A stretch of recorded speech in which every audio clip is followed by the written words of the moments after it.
Thanks to feminism and women going to college and joining the workforce, each generation has less children than the previous one. Our generation has 1.5 children per woman, while our parents' generation had 3 and our grandparents 6. Our children will have 0.75 children per woman and our grandchildren 0.37. We will not have great-grandchildren because our grandchildren will be a tiny minority in our countries and will suffer the same consequences Europeans suffered in Haiti. They will be deleted by the new majority. Thankfully, the United Nations came up with a plan to save us. Google for the words UN replacement migration.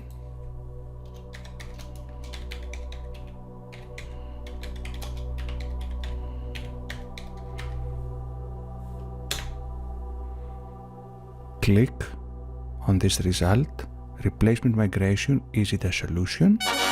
Welcome to the United Nations. It's our world. This document was created 2 decades ago. There are many PDF documents attached. You don't have to go through all of them. The important ones are the executive summary and the annex tables. I will go through the annex table of Europe. If you are interested in the annex table of the United States, please notice that the link is broken. If you click on the United States of America, you will get this message because the idiots at the United Nations made this mistake. Instead of US, they typed UR.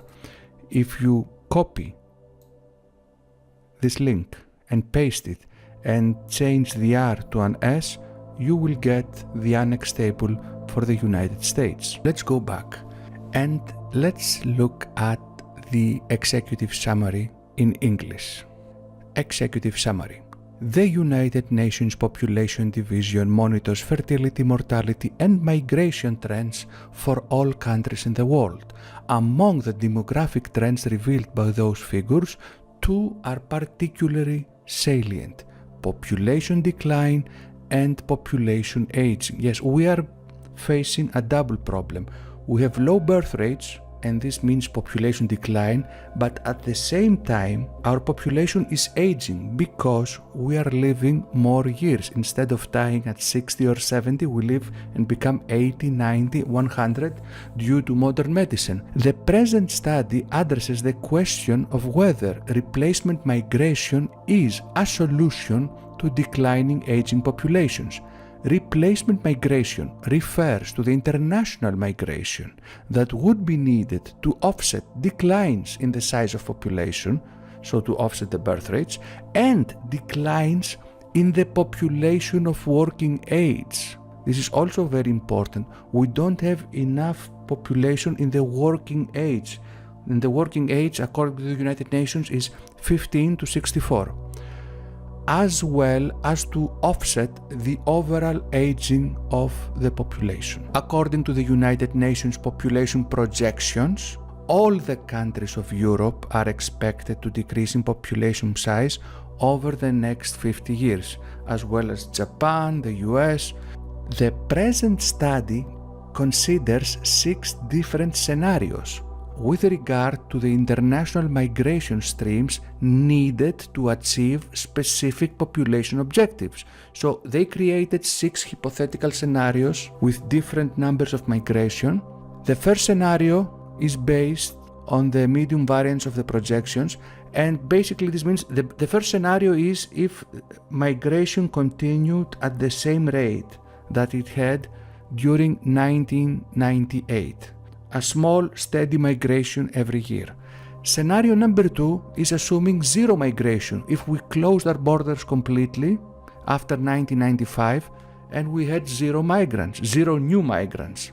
Scenario number 3 assumes the migration required to maintain the size of the total population at the highest level it would reach in the absence of migration. So we would reach our peak population a specific year if we wished to maintain this peak population and not have a decline afterwards, what is the number of migrants that we need?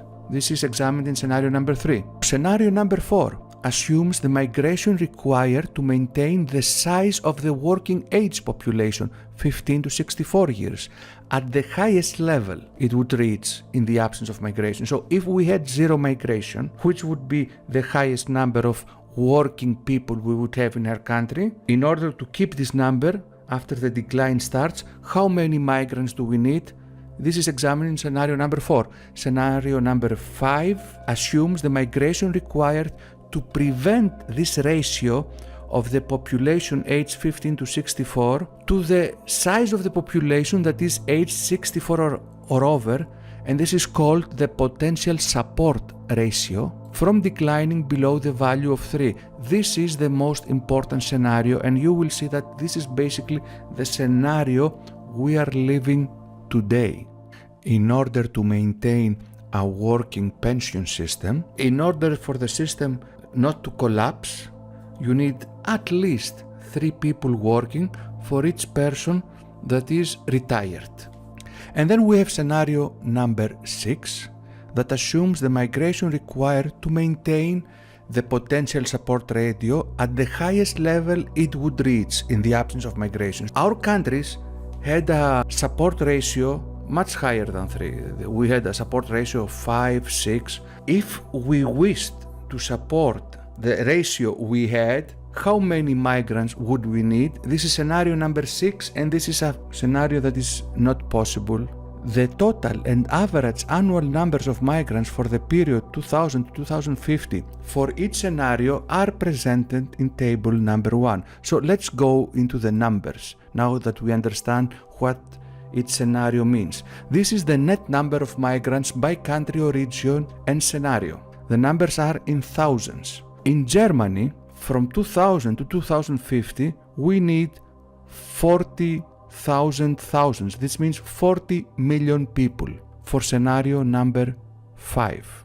Scenario number 1 is if they maintain the current rate of migrants, they would only get into the country 10 million people. Scenario number 2 is zero migration. Scenario number 6 is the fantastic migration to maintain the constant support ratio, and they would need 181 million people, which is, they cannot fit so many people into Germany.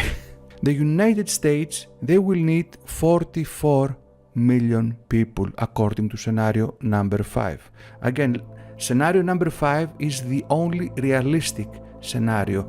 In the scenarios number 1, 2, 3 and 4, our pension system fails. Scenario number 6 needs too many people.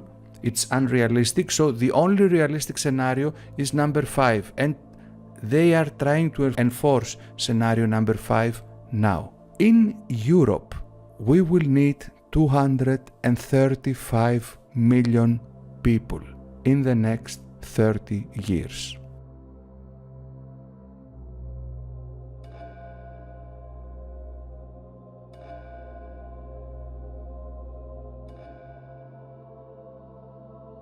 Here are the average annual numbers of migrants. In Germany, that's 810,000 people. I think they are keeping up with this number. In the United States, it's 898,000 people per year. I think Trump is achieving much higher numbers than this. In Europe, it's 4.7 million people per year. We need to work harder on Europe. We need to open our borders even more. We need to invite more people because we are not achieving this lovely, great numbers. Earlier I told you that you must read the executive summary and the annex tables. Let's go to the annex table for Europe because we can see more detail here. In this table for Europe, we can see that in order to achieve this lovely number, 235 million migrants coming into Europe in the next 30 years, the big migration will start in 2025. So in 2025 and for the next 5 years, we will get 15 million migrants per year. After 2030 and for 5 years, we will get 11 million migrants per year. After 2035, and for 5 years we will get 8.9 million migrants per year. The next 5 years, 6 million migrants per year, and the last 5 years, 5 million numbers per year. In total, we will get 235 million migrants. Also, another added benefit is that these 235 million migrants will have much higher birth rates than we do. They will have 3, 4, 5, 6, 7, 8, maybe even a dozen children per woman, which is great. There are similar tables for your country. There are similar tables for the US. You can download them and study them and share them with your friends so they can also be happy. Let's go back to the executive summary and go to some interesting conclusions. Keep in mind that the results of scenario number 6 are for illustrative purposes only. The resulting large number of migrants needed should be considered totally unrealistic. Yes, it is unrealistic because, you see, in this scenario, in order to maintain the current support ratio for Europe, we would need 1.3 billion. 1.3 billion people coming into Europe. And unfortunately, Africa and Asia, I don't think if they are willing to donate to us 1.3 billion doctors and engineers. This would be a huge brain drain for them. Now, some interesting conclusions. Although fertility may rebound in the coming decades, few believe that fertility in most developed countries will recover sufficiently to reach replacement level in the foreseeable future, thus making population decline inevitable in the absence of replacement migration. Yes, they have thought of everything. They have thought even of the possibility that maybe our birth rates recover, but they are certain that our birth rates will not recover enough. They will not go back to replacement level, which is 2.1 children per woman. So there is no other option, only to open our borders and invite migrants. Of course, we will never know what would happen if all this money that we are sending to Africa and Asia, all this money that we are using for welfare and benefits and the justice system and jails and guards and police, for the millions of doctors and engineers that came into our country, if we use this money instead to help young couples to make more babies, maybe it would be a solution. Maybe it would be a better solution. Also, something that none of these geniuses in the United Nations have thought of is that what if all these hundreds of millions of doctors and engineers that we invite into our countries decide not to work and live on welfare? Because I have a tiny suspicion that this is already happening in most of our countries, in Europe, in the US, in Canada, in Australia, in New Zealand. We invite them, they come, we give them free housing, we give them welfare, we give them everything, and there is no need for them to work. And actually, instead of helping our system to survive, they are a big burden for our system, and they are bringing the collapse of our system even closer. Let's go to the next conclusion. The projected population decline and population aging will have profound and far-reaching consequences, forcing governments to reassess many established economic, social, and political policies and programs, including those relating to international migration. This document that exists more than 20 years, all our governments, all our politicians, on all political parties, they know about it. They have been convinced by these experts that there is no other solution. The only solution for the system to survive, for our governments, our pension system, our economy, for our countries, for everything to survive is to open our borders and invite in as many as possible foreign doctors and engineers. And this is why all political parties are involved in this. And even if you have someone like Donald Trump who says he will build a wall, yes, he might build a tiny wall, but he will create legislation that will allow the highest possible numbers of legal migration. He's already doing it. I want people to come into our country in the largest numbers ever. Let's go to the next conclusion. The numbers of migrants needed to offset declines in the working age population are significantly larger than those needed to offset total population decline. This conclusion means that a bigger problem than our low birth rates is that we have an aging population. We live too many years. We live too many years receiving a pension, and this is destroying our pension system, because our pension system was designed, you will work for 40 years, you will get a pension for 10 years. Now you work for 40 years and you get a pension for another 30 years. If retirement ages remain essentially where they are today, increasing the size of the working age population through international migration is the only option in the short to medium term to reduce declines in the potential support ratio. So in order for us not to increase retirement age, we must bring in doctors and engineers from Africa, the Middle East and Asia, because we don't want to work more years. Because if a government said, okay, I will close the borders, but you will get a pension when you become 74, this would cause a revolution. But opening the borders doesn't cause a revolution. People are much more easy to accept opening the borders than accepting that they will have to work another 10 years. The levels of migration needed to offset population aging are extremely high, and in all cases entail vastly more immigration than has occurred in the past.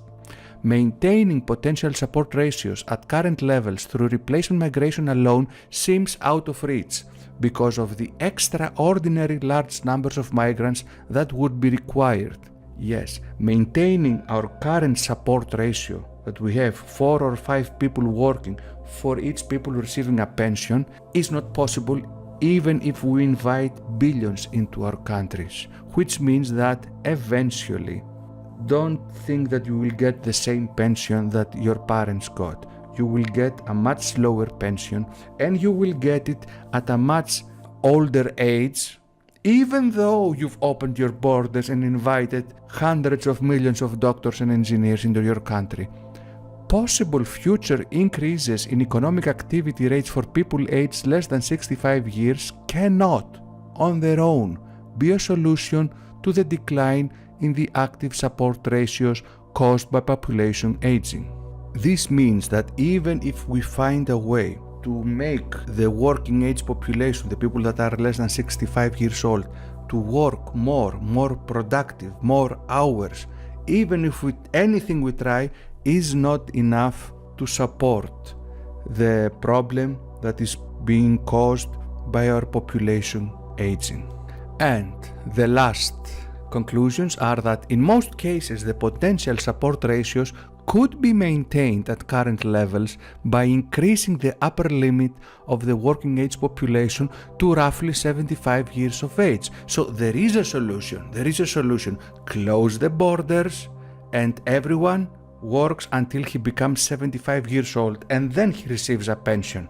But they never asked us if we want this solution, because they know that we prefer to open our borders and to enrich our culture with hundreds of millions of highly trained and highly intelligent doctors and engineers from Africa, Asia and South America, than to work 10 more years. The new challenges being brought about by declining and aging populations will require objective, thorough and comprehensive reassessments of many established economic, social and political policies and programs. Such reassessments will need to incorporate a long-term perspective. Everything will change from now on, and we see it already happening. Critical issues to be addressed in those reassessments include appropriate ages for retirement. This means that yes, they will raise the retirement age. It won't become 75, but it probably will become roughly around 70. levels, types, and nature of retirement and healthcare benefits for the elderly. Yes, we will have less benefits, we will get a much lower pension than our parents got. This is a fact, this is unavoidable. Don't think you will have the ability to go for cruises when you retire like our parents did. Labor force participation. Yes, they will have to make policies that will force more people that are in a working age to participate, to work more hours, work more days. Assessed amounts of contributions from workers and employers to support retirement and healthcare benefits for the increasing elderly population. I can translate this very easily. We will have to pay more taxes. We will have to pay a higher percentage of our income to the state because they will need much more money in order to support this failing system. The retirement system, the pension system is failing slowly and steadily in all of our countries. Policies and programs relating to international migration, in particular replacement migration and the integration of large numbers of recent migrants and their descendants. This is the most important conclusion. This is why it is the very last. We need policies and programs that will help international migration. A few months ago we saw the Marrakesh Agreement by the United Nations, which affects all countries in the world. It was signed in December 2018 in Morocco, and it is binding for all countries, even for those like the United States and Australia and Hungary and Italy who didn't sign it, because this is a democracy. The United Nations voted for it. The majority decided for it, so the minority that didn't agree will have to accept it. Unfortunately, this is how the lovely system of democracy works. So we will need large numbers of recent migrants and their descendants. Yes, they are counting on the descendants of the migrants. It's not enough to bring in hundreds of millions of doctors and engineers into our country. They must make babies, a lot of brown babies, to replace the babies that we decided not to make. If you enjoyed this video, if you found this information important and interesting, please share it. Send it via email to your friends, family, co-workers, to everyone you know. This is very, very important information. Share it on Reddit, on Facebook, on Twitter, on Gap, on Minds, everywhere. Also, feel free to download it and mirror it. Mirror it anywhere you want. You can edit it, you can splice it, you can combine it with something else. This is free. Take it, do whatever you want with it, but please spread it. This is the most important part of information that you can spread. Why? Because no one really wants to become a minority. No one. Even those crazy leftists and liberals.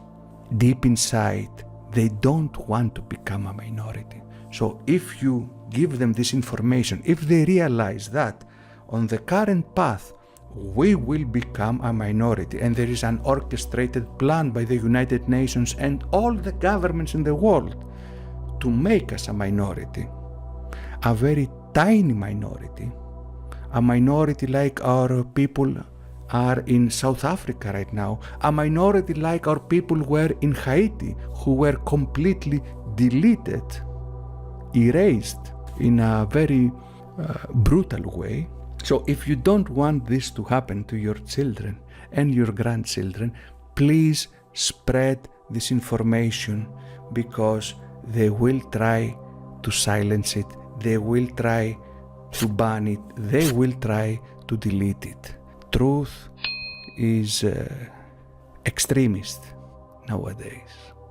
Also, if you find my work interesting or important, please check out the links in the description for ways to support me make more videos like this one.